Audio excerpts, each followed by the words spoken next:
जय हिंद। इसके पहले वाले वीडियो में हम लोग पढ़े थे बहिस्रावी ग्रंथि। जो लोग वीडियो नहीं देखे हैं बहिस्रावी ग्रंथि का, डिस्क्रिप्शन में उसका लिंक है, उसको आप लोग देख लीजिए। इसके बाद आज के इस वीडियो में हम लोग पढ़ेंगे अंतःस्रावी ग्रंथि, जिसे अंग्रेजी में इंडोक्राइन ग्लैंड कहते हैं। तो आज का हमारा टॉपिक है अंतःस्रावी ग्रंथि। ठीक है, चलिए समझिए आगे। सबसे पहले आप लोग इसको देखिए, यहाँ पर आप एक फिगर देख पा रहे हैं। इस फिगर को पहले समझिएगा।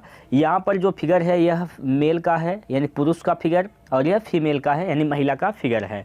ठीक, मेल में दोस्तों यहाँ पर आप देख रहे हैं, इसको कहते हैं टेस्टिस, और फीमेल में आप लोग देख पा रहे हैं यहाँ पर इसको कहते हैं यूट्रस। ठीक है, और यहाँ जो है इसको कहते हैं ओवरी, यानी अंडाशय कहते हैं। यूट्रस माने होता है गर्भाशय, यानी हमें टेस्टिस, यूट्रस और ओवरी का बात इसमें नहीं करना है। हमने इसके पहले मानव प्रजनन तंत्र पढ़ाया था। 2 वीडियो हमने अपलोड किया था यूट्यूब पर। एक था मेल रिप्रोडक्टिव सिस्टम, एक था फीमेल रिप्रोडक्टिव सिस्टम। जिन लोगों ने वह दोनों वीडियो नहीं देखा है, डिस्क्रिप्शन में उसका मैं लिंक दे रहा हूं, वहां से आप लोग देख लीजिएगा, उसके बारे में आप लोग समझ जाएंगे। आज के इस वीडियो में हम लोग इसके ऊपर जितने हैं, यानी यहाँ से इन सभी के बारे में हम लोग पढ़ेंगे। ठीक है, तो चलिए स्टार्ट करते हैं हम लोग। यहाँ से हमारा पहला ही चीज़, सबसे पहले हम लोग ये समझते हैं कि अंतःस्रावी ग्रंथि को अंतःस्रावी क्यों कहते हैं, क्या कारण है अंतःस्रावी कहने का। तो सबसे पहले इसको समझते हैं। देखिए, अंतःस्रावी जो ग्रंथि है वो ससुरा हार्मोन स्रावित करता है, इसलिए इसको कहते हैं अंतःस्रावी ग्रंथि। ठीक, अच्छा, इसका हार्मोन जो है एक स्थान से दूसरे स्थान तक, मान लीजिए हार्मोन यहाँ से निकलता है, हार्मोन जो है एक स्थान से यहाँ से निकल कर यहाँ तक जाने के लिए, यानी एक स्थान से दूसरे स्थान तक जाने के लिए इसमें किसी भी प्रकार की नली नहीं होती है। ठीक है, तो नली नहीं होती तब कैसे जाता है भैया एक स्थान से दूसरे स्थान? तो यह अपने स्राव को, यानी हार्मोन को रुधिर में ही छोड़ देता है कि लो ससुरा हमारे हार्मोन को भी अपने साथ लेकर पहुँचाओ जहाँ इसको ज़रूरत है। ठीक, यानी अंतःस्रावी ग्रंथि से क्या निकलता है? हार्मोन। क्या नली पाई जाती है? नहीं। क्यों? क्योंकि ये अपने हार्मोन को रुधिर में ही छोड़ देता है। बहुत चालाक है। चलिए आगे समझते हैं। इसके बाद हम लोग सबसे पहले जो हमारा अंतःस्रावी ग्रंथि है वह है पीनियल ग्रंथि। इसको कभी कभी पीनियल काय भी कह देते हैं। पीनियल ग्रंथि को कभी कभी पीनियल काय भी कह देते हैं। तो पीनियल ग्रंथि के बारे में सबसे पहले समझते हैं। देखिए, यह मस्तिष्क के पृष्ठभाग में स्थित होता है। जो दिमाग है दोस्तों, जो अग्र मस्तिष्क है, अग्र मस्तिष्क आगे वाला जो मस्तिष्क है, जस्ट ओकरे पृष्ठ माने होता है पीछे, यानी अग्र मस्तिष्क के पिछले वाले भाग में स्थित होती है कौन सी ग्रंथि? पीनियल ग्रंथि। ठीक, और ये पीनियल ग्रंथिया की कहते हैं एपीफाइसिस। ठीक है, तो पीनियल ग्रंथि का एक नाम और आ गया, क्या चीज़? एपीफाइसिस। एपीफाइसिस, इससे निकलता है मेलाटोनिन हार्मोन। कौन सा हार्मोन निकलता है भैया? पीनियल ग्रंथि से हार्मोन निकलता है मेलाटोनिन हार्मोन। इस ससुरा लइकन में ज़्यादा सक्रिय होता है। जो छोटे बच्चे होते हैं उनमें ज़्यादा सक्रिय होता है। कब को देखते हैं छोटे बच्चों को जब सुलाते हैं ठोक ठोक के, सो जा बाबू सो जा, तो इस ससुरा ज़्यादा एक्टिव, तुरंत खा नींद ला देता है, तुरंत नींद ला देता है। और जब बड़े लोगों को आप ठोक के सुलाइए, 2 झापड़ खींच के धरेगा, समझ नहीं? उन लोगों में, बड़े लोगों में यह काम नहीं करता है। छोटे लोगों में, बच्चों में जो है यह काम करता है। देखिए, यह ग्रंथि है पीनियल ग्रंथि, यह सोने जागने के चक्र, तापमान और महिलाओं के मासिक चक्र का निर्धारण करता है। यह बात को आप लोग याद रखिएगा। इस ससुरा के तीसरी आँख कहते हैं। इतना काम करता है, सबके नियंत्रित करता है, इसीलिए कहते हैं इसका नाम है तीसरी आँख। तो पीनियल ग्रंथि का तीसरी आँख, पीनियल ग्रंथि का अन्य नाम तीसरी आँख भी है, एपीफाइसिस भी कहते हैं। ठीक, तो इतना बात आप लोग याद रखेंगे पीनियल ग्रंथि से। आगे बढ़ते हैं, आगे समझते हैं। इसके बाद है, इसमें एक नोट है दोस्तों, इसको भी आप लोग याद रखिएगा। क्या है कि पीनियल काय को, पीनियल काय मतलब पीनियल ग्रंथि, पीनियल काय यानी पीनियल ग्रंथि को शरीर से मान लीजिए बाहर निकाल दिया जाता है। मान लीजिए शरीर से बाहर निकाल देंगे तो क्या दिक्कत होगा? शरीर में कोनो परिवर्तन होगा? परिवर्तन ये होगा कि जो अंडाशय है उसकी वृद्धि रुक जाएगा, अंडाशय बढ़ेगा नहीं करेगा, जब छोटा नहीं रह जाएगा, और जब बढ़ेगा नहीं तो प्रजनन नहीं हो पाएगा। ठीक है, तो अगर पीनियल ग्रंथि को शरीर से बाहर निकालेंगे तो अंडाशय की वृद्धि रुक जाती है। इस बात को आप लोग याद रखिएगा। आगे समझते हैं। इसके बाद आता है पिट्यूटरी ग्रंथि। पिट्यूटरी ग्रंथि का नाम है पीयूष ग्रंथि। पिट्यूटरी ग्रंथि कहिए चाहे पीयूष ग्रंथि कहिए, कोनो बात नहीं है, दोनों बात बराबर है। देखिए यह अन्य जितनी ग्रंथि हैं, शरीर में जितना और ग्रंथि है, इस असुरा सबके अपने अंडर में लेकर रखता है, कहता है आओ हम तुम्हारे बाप हैं। ठीक, ये वजह से कहते हैं कि मास्टर ग्रंथि, समझ रहे हैं। तो पिट्यूटरी ग्रंथि यानी पीयूष ग्रंथि को मास्टर ग्रंथि भी कहते हैं। ये कहाँ पाया जाता है, वो परीक्षा में पूछा था कि पिट्यूटरी ग्रंथि कहाँ पाई जाती है, उस असुरा मस्तिष्क नहीं दिया था, मस्तिष्क में कई प्रकार से दे दिया था इसमें ऑप्शन करके। तो पिट्यूटरी ग्रंथि जो होती है वह मस्तिष्क के नीचे पाई जाती है, इतनी बात आप लोग याद रखिएगा। पिट्यूटरी ग्रंथि कहाँ पाई जाती है, मस्तिष्क के जस्ट नीचे पाई जाती है। और सबसे छोटी अंतःस्रावी ग्रंथि कौन है, पिट्यूटरी ग्रंथि है। मानव शरीर का सबसे छोटी ग्रंथि पिट्यूटरी ग्रंथि, इसे मास्टर ग्रंथि कहते हैं। मस्तिष्क के जस्ट नीचे पाई जाती है। जितना ग्रंथि हैं सबके ससुरा के अपने अंडर में लेकर रखता है, नियंत्रित करता है। ठीक है, मानव शरीर की सबसे छोटी ग्रंथि पिट्यूटरी ग्रंथि, मानव शरीर की सबसे छोटी अंतःस्रावी ग्रंथि पिट्यूटरी ग्रंथि। इस बात को आप लोग याद रखिएगा। आगे बढ़ते हैं, आगे समझते हैं। अब आइए दोस्तों बात करते हैं पिट्यूटरी ग्रंथि से निकलने वाले हार्मोन। कौन कौन से हार्मोन हैं जो पिट्यूटरी ग्रंथिया से निकलता है, कौन कौन हार्मोन है। तो सबसे पहले कौन हार्मोन पढ़ेंगे हम लोग, सबसे पहले ऑक्सीटोसिन हार्मोन पढ़ेंगे। ऑक्सीटोसिन हार्मोन कहाँ से निकलता है, तो पीयूष ग्रंथि से।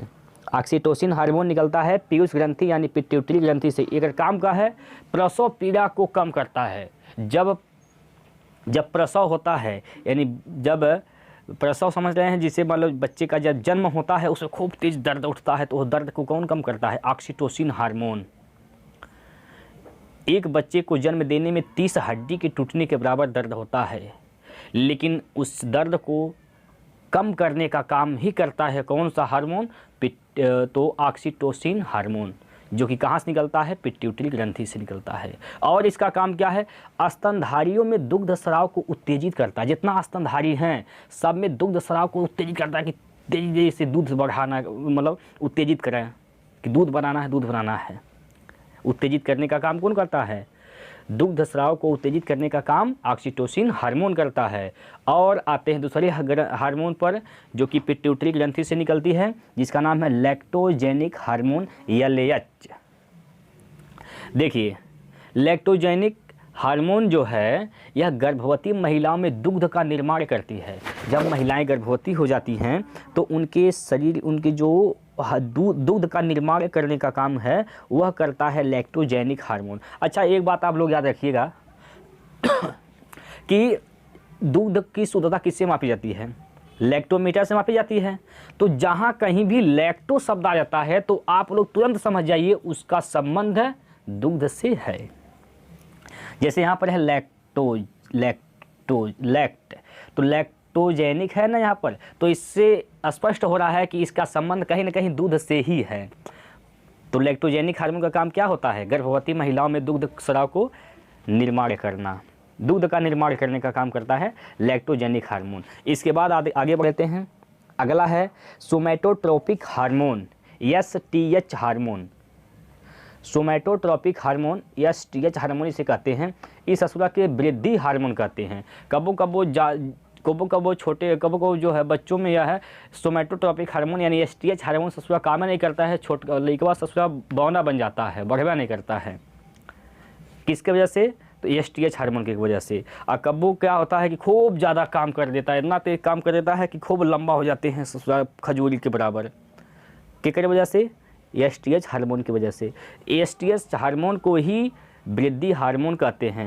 इसका काम क्या है, शरीर के वृद्धि का नियंत्रण करना, किस छोटा बड़ा जो होते हैं उसको नियंत्रित करने का काम करता है। ठीक, आगे बढ़ते हैं, आगे समझते हैं। इसके बाद आता है दोस्तों थायरॉक्सिन स्टिमुलेटिंग हार्मोन। ये भी निकलता है कहाँ से, पीयूष ग्रंथि से। Thyroxine stimulating hormone TSH hormone, TSH। ठीक, इसका काम क्या है, जो थायराइड ग्रंथि होती है वो के नियंत्रित करता है। थायराइड ग्रंथिया के नियंत्रित करने वाला हार्मोन का नाम है थायरॉक्सिन स्टिमुलेटिंग हार्मोन। निकलता कहाँ से है, तो पीयूष ग्रंथि से निकलती है। इस बात को याद रखेंगे, आगे समझते हैं। इसके बाद हम बात करते हैं दोस्तों अगली ग्रंथि, जिसका नाम है थायराइड ग्रंथि। थायराइड ग्रंथि का नाम एक और है अवटु ग्रंथि। थायराइड ग्रंथि का नाम एक और है, जो का नाम है अवटु ग्रंथि, इसको भी याद रखिएगा। यह देखिए थायराइड जो ग्रंथि है यह सबसे बड़ी अंतःस्रावी ग्रंथि है। मानव शरीर की सबसे बड़ी अंतःस्रावी ग्रंथि थायराइड ग्रंथि या अवटु ग्रंथि होती है। इस असुरा एपिथीलियम, घनाकार जो एपिथीलियम ऊतक है उसका बना होता है। समझ रहे हैं ना? जो थायराइड ग्रंथि है यह मानव शरीर की सबसे बड़ी अंतःस्रावी ग्रंथि है और यह किसका बना होता है? घनाकार एपिथीलियम ऊतक का बना होता है। ठीक, चलिए आगे चलते हैं। इसके बाद हम बात करते हैं पैराथायराइड की। पैराथायराइड ग्रंथि की बात करते हैं हम। पैराथायराइड ग्रंथि की बात कर रहे हैं। देखिए सबसे पहले तो यह समझिए इस असुरा इतना खतरनाक है कि पीयूष ग्रंथि के नियंत्रण में रहता ही नहीं है। इस असुरा पीयूष ग्रंथि क्या है? सबको अपने नियंत्रण में लेकर रखता है, सब पर नियंत्रण करता है पीयूष ग्रंथि, लेकिन पैराथायराइड पर अपना नियंत्रण नहीं कर पाता है। इस असुरा एक नंबर खतरनाक है, कहता हम तुम्हारे अंडर में नहीं रह पाएंगे, नहीं रहेंगे। समझ रहे हैं? पैराथायराइड ग्रंथि पीयूष ग्रंथि के नियंत्रण में नहीं होती है ना? तो कौन सी ग्रंथि है जो पीयूष ग्रंथि के नियंत्रण में नहीं होती है? पैराथायराइड ग्रंथि होती है। देखिए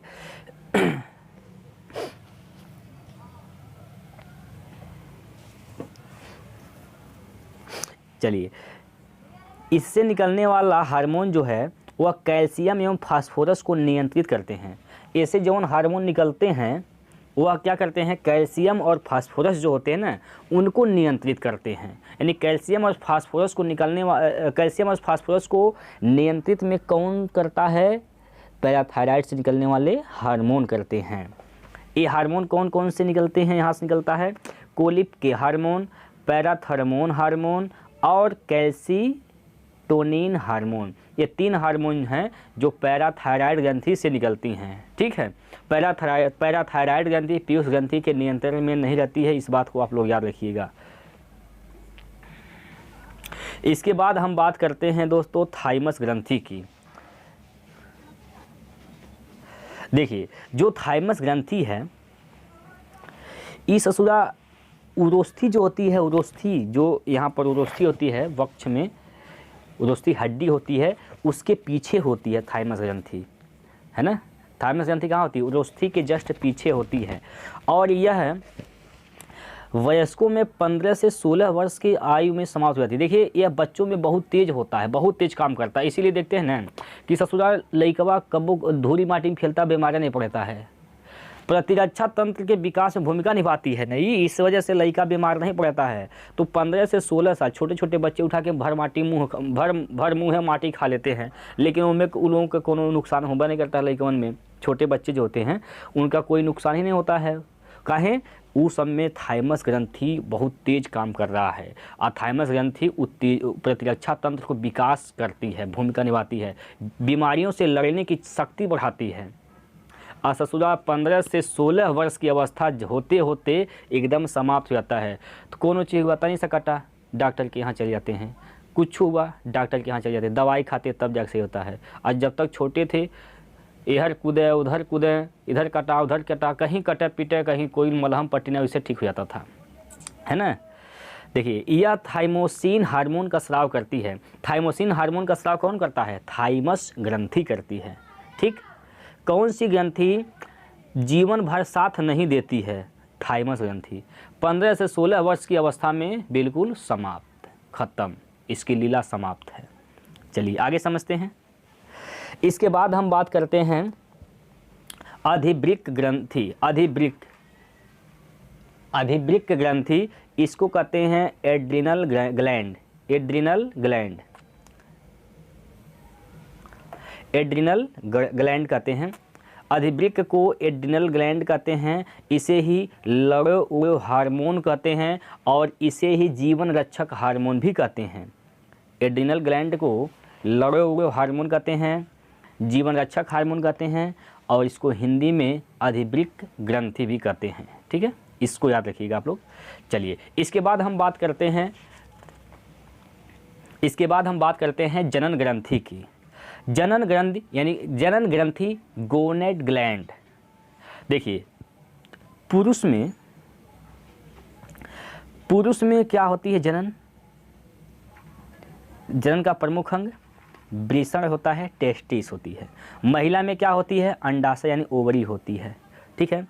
जनन ग्रंथि से निकलने वाला हार्मोन प्रोटीन न होकर क्या होता है? स्टेरॉइड होता है। यानी जितना हार्मोन निकलते हैं सब के सब ससुरा प्रोटीन होता है, लेकिन जनन ग्रंथि से निकलने वाला हार्मोन प्रोटीन नहीं होता है। क्या होता है? स्टेरॉइड होता है। तो इस बतिया को आप लोग याद रखेंगे। ठीक, चलिए आगे समझते हैं इसके बाद क्या समझना है। चलिए आज के लिए दोस्तों इतना ही। इसके बाद हम फिर मिलते हैं अगले वीडियो में, मिश्रित ग्रंथि के बारे में समझेंगे। तो अगर आप लोग वीडियो को पसंद कर रहे हैं, अच्छा लग रहा है, समझ रहे हैं, तो ज़रूर लाइक करिएगा। चैनल को सब्सक्राइब नहीं किए हैं तो कोई बात नहीं है, अगर अच्छा लग गया हो तो सब्सक्राइब कर दीजिएगा, वरना कोई दिक्कत नहीं है। ठीक है। वीडियो डेली देखिए, आपको बहुत चीज़ें समझ में आएंगी, नई भी चीज़ें मिलेंगी जो आप नहीं जानते हैं, और जो लोग जानते हैं आपका रिवीजन हो जाएगा, इसमें कोई दिक्कत नहीं। तो आज के लिए इतना ही। जय हिंद, जय भारत। फिर मिलते हैं अगले वीडियो में।